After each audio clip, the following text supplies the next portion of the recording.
Polícia em ação.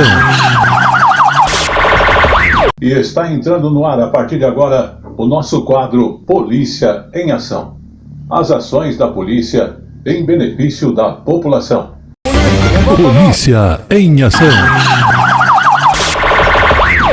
E começamos a edição de hoje falando do Ministério da Justiça, que divulgou o balanço das operações contra feminicídio.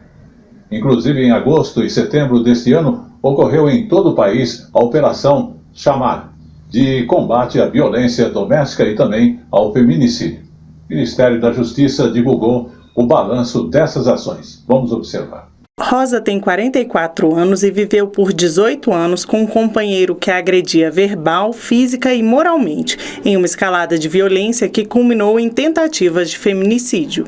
A primeira tentativa de feminicídio foi uma arma sobre a minha cabeça e a outra foi enforcamento e por último foi quando ele ateou fogo em um carro que estava dentro da garagem, encostado na porta onde eu morava. Então ali aquele fogo se alastrou e a gente não conseguia sair, nem eu, nem meus 3 filhos, e foi com a ajuda dos bombeiros que a gente conseguiu sair daquele acidente. Para impedir que outras mulheres passem por situações como as vividas por Rosa, o Ministério da Justiça e Segurança Pública realizou a Operação Chamar. Essa operação integrada, ela segue a seguinte dinâmica. Nós, do Ministério da Justiça e Segurança Pública, por intermédio da Senasp, fazemos a coordenação das polícias estaduais, fazemos repasse financeiro às secretarias participantes.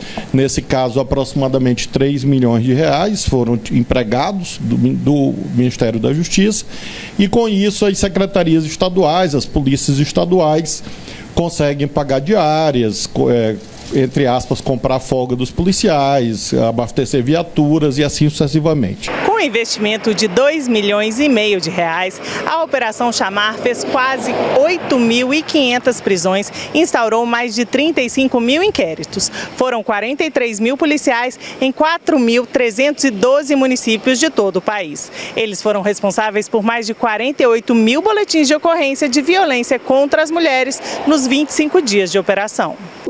Eu incentivo as mulheres a denunciarem e não voltar atrás. Porque, como já aconteceu comigo, né, eu sou a prova viva disso, essa história de que o agressor vai mudar, o que pode acontecer é lá na frente ele acabar tirando a vida da mulher, como infelizmente aconteceram com muitas, né? Elas acabam acreditando como um dia eu acreditei, só que graças a Deus eu saí a tempo. Polícia em ação. E vamos ao segundo fato do Polícia em Ação, falando de acidentes de aviões. Inclusive o que aconteceu no Amazonas, que é o mais fatal desde 2011. Que apresentou, infelizmente, 14 mortos com esse acidente em Barcelos, lá no interior do Amazonas. Inclusive, é uma coisa lamentável, mas vamos acompanhar mais detalhes das informações até o presente momento. Os corpos das vítimas do acidente aéreo chegaram a Manaus na tarde deste domingo, após uma operação conjunta entre o governo do Amazonas e a Força Aérea Brasileira. O Departamento de Polícia Técnico-Científica do Estado do Amazonas montou uma força-tarefa com profissionais do IML e do Instituto de Identificação do Amazonas para que os corpos das vítimas fossem identificados. Entre os turistas que estavam a bordo, 4 eram de Minas Gerais, 5 de Goiás e os demais de São Paulo, Paraná, Roraima, Maranhão e Amazonas. Eles iam praticar pesca esportiva em Barcelos, a 400 quilômetros de Manaus. Fábio de Assis, de Anápolis, fez um vídeo de dentro da aeronave. Partiu Barcelos! As As investigações sobre as causas do desastre serão realizadas pela Polícia Civil do Amazonas e pelo Serviço Regional de Investigação e Prevenção de Acidentes Aeronáuticos. A aeronave pertencia a Manaus Aerotáxi, de acordo com o registro na Agência Nacional de Aviação Civil. A empresa estava regular e tinha permissão para atuar em táxi aéreo. Polícia em ação. E vamos agora ao terceiro caso do Polícia em Ação. Falando então das mulheres que são vítimas de violência domésticas que irão receber o auxílio aluguel.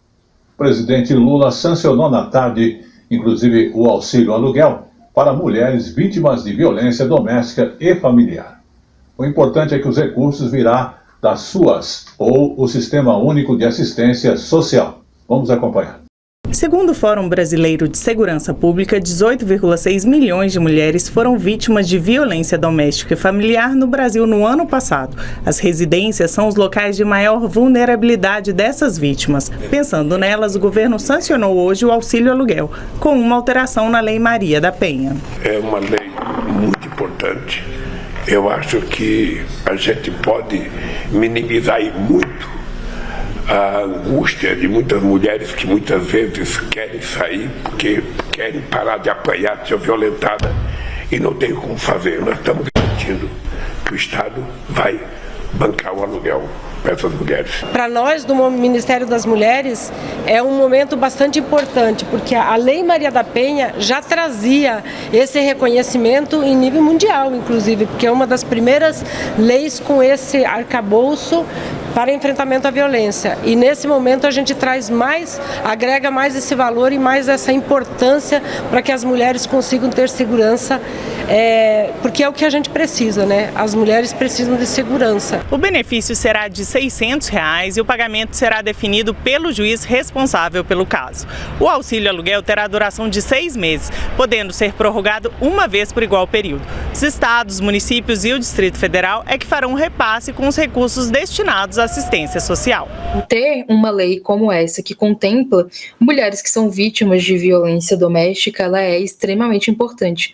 A gente sabe que a Lei Maria da Penha, ela é extremamente necessária, mas a gente precisa de ter avanços e inclusão nessa lei que estão correlacionadas com a conjuntura que a gente vive e que está muito relacionada à desigualdade social que a gente vive, sobretudo de mulheres que estão ali em situação de vulnerabilidade social e que com isso não consegue custear a saída desse ambiente para um outro espaço e, consequentemente, ter uma vida digna para essa mulher e para as mulheres que têm filhos. A mudança busca ajudar as mulheres a saírem do círculo de abusos e entrarem em um caminho de empoderamento e suficiência financeira. Mas ainda é preciso fazer mais. Eu acho que o processo educacional ele é extremamente importante e indiscutível, inegociável, relacionado ao processo de diminuição da violência doméstica de gênero. Já é um grande avanço, são 17 anos da Lei Maria da Penha, agora mesmo no dia 22 de setembro vamos fazer 17 anos que ela está em vigor, né? E que ajuda bastante esse auxílio. Mas nós temos que, como foi dito, né, na reportagem, nós precisamos ver a ampliação e, ao mesmo tempo, e se tratando desse auxílio, a questão da segurança, né? Aonde vai ser alugado, né, essa casa, como essa mulher vai poder sair do radar do autor da violência. Você sabe que o Fórum Brasileiro de Segurança Pública apontou que cresceu o número de feminicídio praticado por ex-companheiros, né? Então a gente precisa agregar valor a esse auxílio, dar celeridade à justiça, né, na área de justiça, termos uma eficiência melhor da aplicabilidade da medida protetiva, um monitoramento que possa garantir a segurança no deslocamento dessa mulher de acesso à justiça e, como já foi dito também, a gente reforçar na promoção da cidadania através da educação e do trabalho. É importante também, bem rapidinho, nós lembrarmos que o Estado brasileiro como um todo está ainda devendo um dos incisos que são fundamentais no artigo 45 da Lei Maria da Penha, que é a criação dos grupos não é, a criação dos centros, de reeducação e reabilitação para os autores de violência. Não deve ser iniciativas apenas do terceiro setor ou aqui ou ali um protagonismo de um organismo público, de um estado ou do município. É importante também que possa o estado assegurar, não é, que este inciso ele tem que ser cumprido. E a partir daí nós temos as parcerias com o terceiro setor, com a iniciativa privada, para que estes centros de educação realmente eles existam. Eles existam para que a gente possa frear o avanço dos autores de violência, obrigando-os a participar, a frequentar os centros de educação, ao mesmo tempo que estão sendo monitorados e também estão respondendo à justiça. Polícia em ação. Este foi o Polícia em Ação, bem resumido dessa semana, que agradece a sua audiência e volta na semana que vem. Até lá. Polícia em ação.